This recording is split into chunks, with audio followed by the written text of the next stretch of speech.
The Little Princess and the Sick Little Fairy. Once upon a time, in a castle made of white stone and golden windows, there lived a little princess named Sophie. Princess Sophie was small and cheerful. She had curly brown hair, bright eyes, and a tiny silver crown that always slid to one side whenever she ran.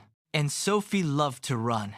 She ran through the rose garden, across the bridge over the duck pond, and all the way to the secret fairy meadow behind the castle. The meadow was hidden beneath tall trees and covered with bluebells, daisies, and sparkling mushrooms. Tiny fairies lived there in flower houses and tree stump cottages. Sophie's very best fairy friend was called Bella. Bella was the little fairy no bigger than Sophie's hand. She had shiny golden wings, a dress made from petals, and a sweet tinkling laugh that sounded like tiny bells. Every morning, Bella flew to the castle window to wake Sophie up. "Good morning, Princess Sophie," she would sing. Then the two friends would spend the day together. Sometimes they painted rainbows in puddles.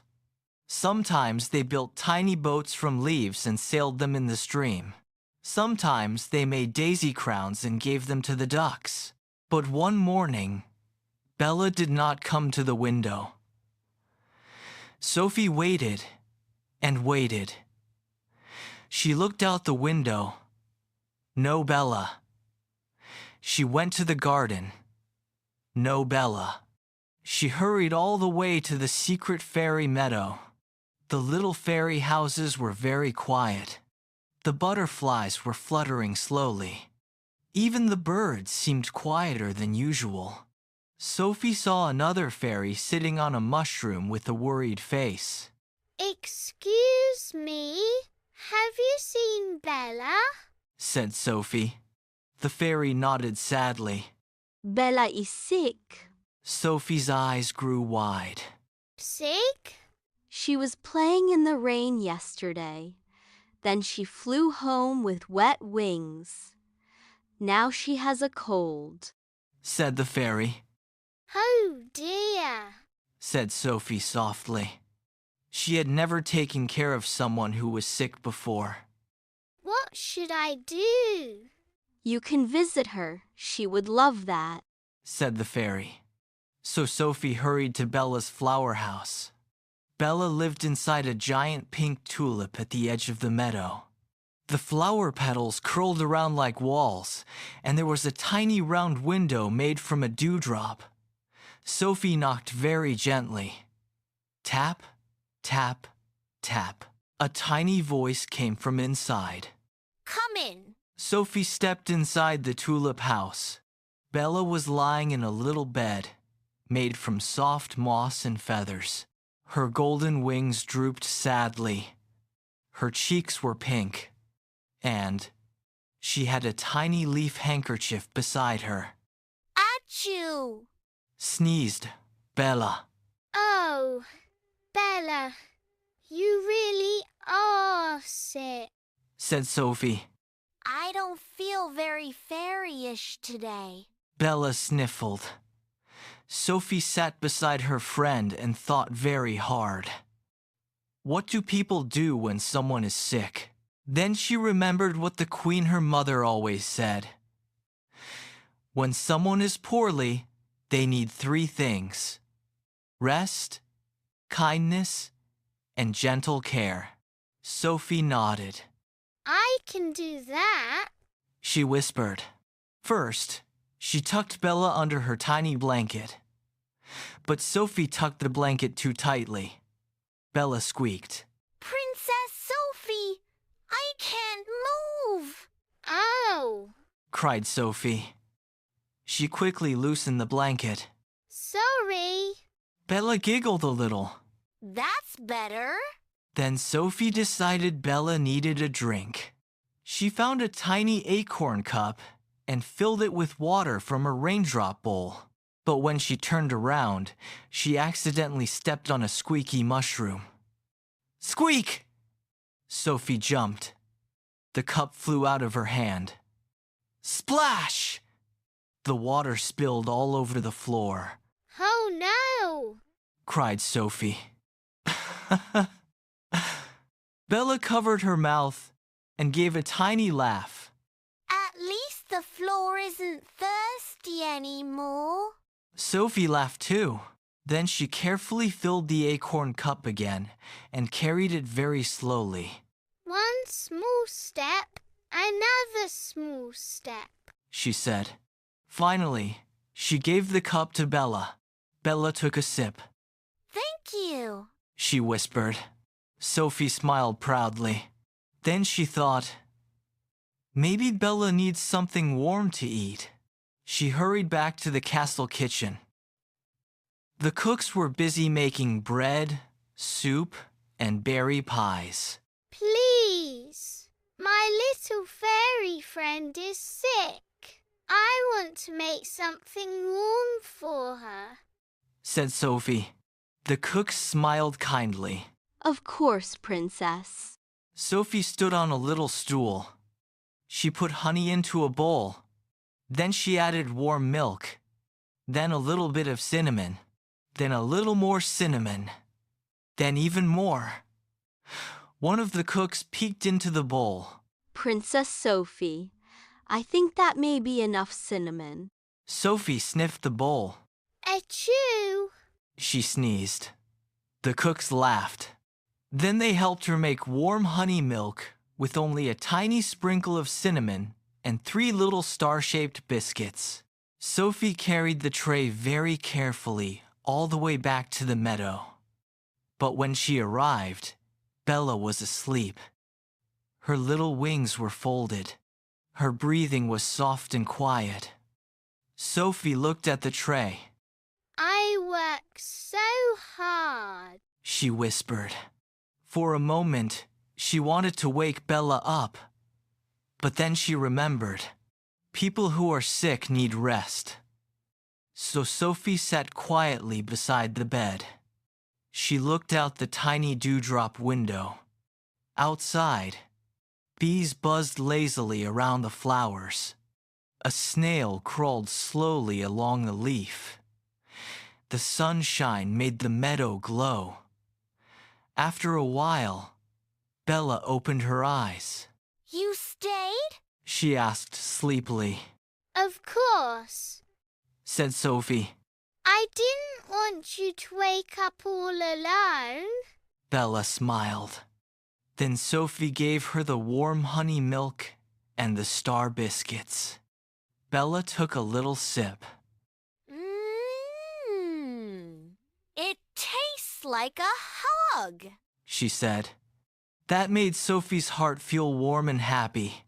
Next, Sophie thought Bella might like a story. What kind of story? asked Bella. A silly one, said Sophie. Bella nodded. So Sophie began.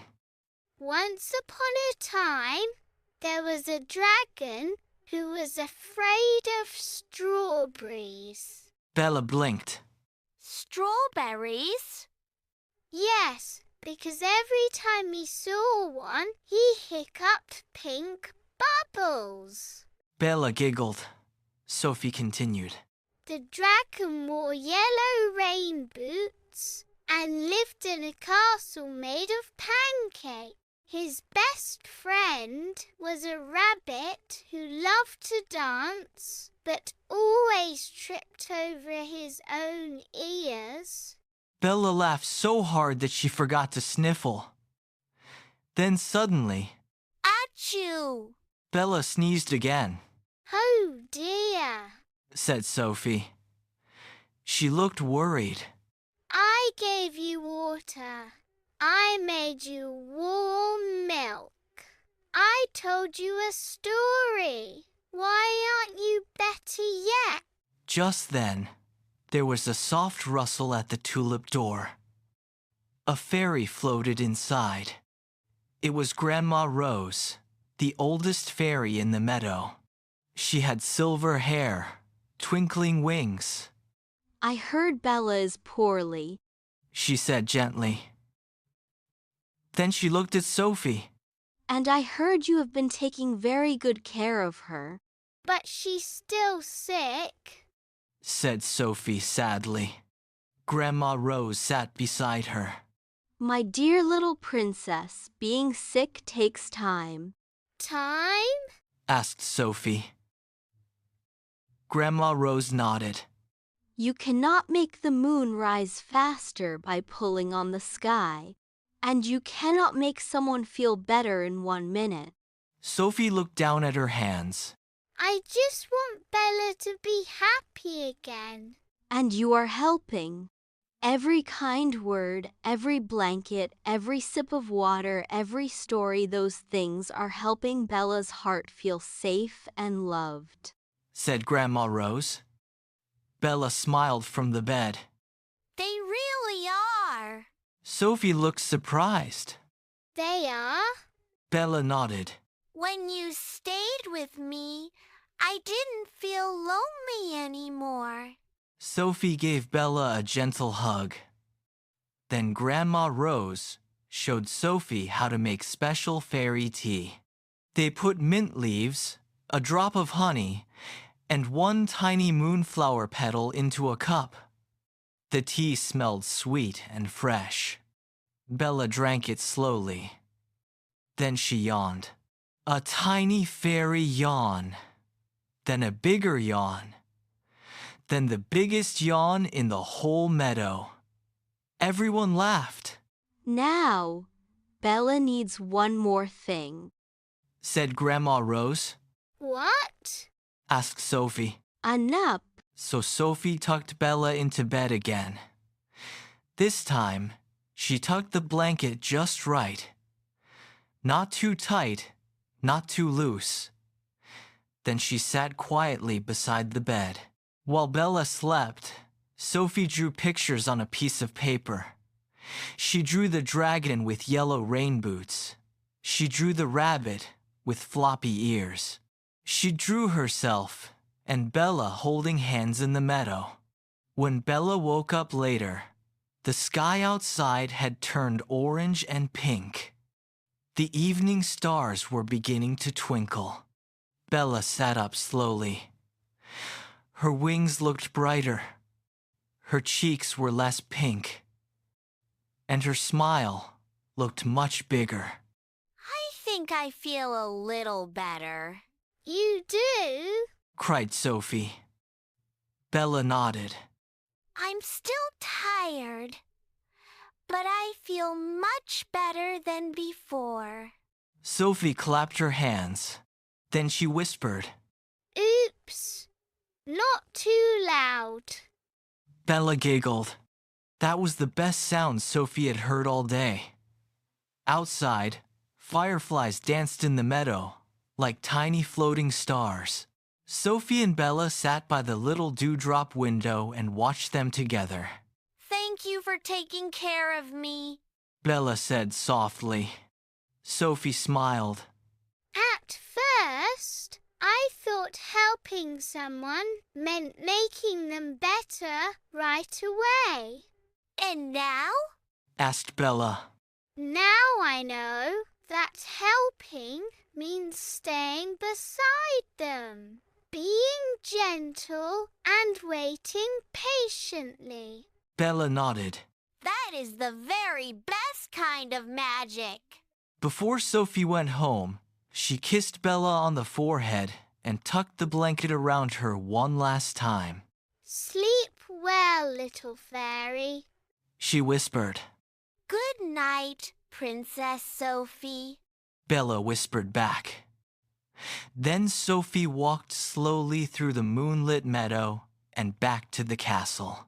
The stars twinkled above her. The breeze smelled like flowers. And deep inside, Sophie felt proud. Because that day, she had learned something important. Sometimes the strongest magic is not in a wand or a spell. Sometimes the strongest magic is kindness.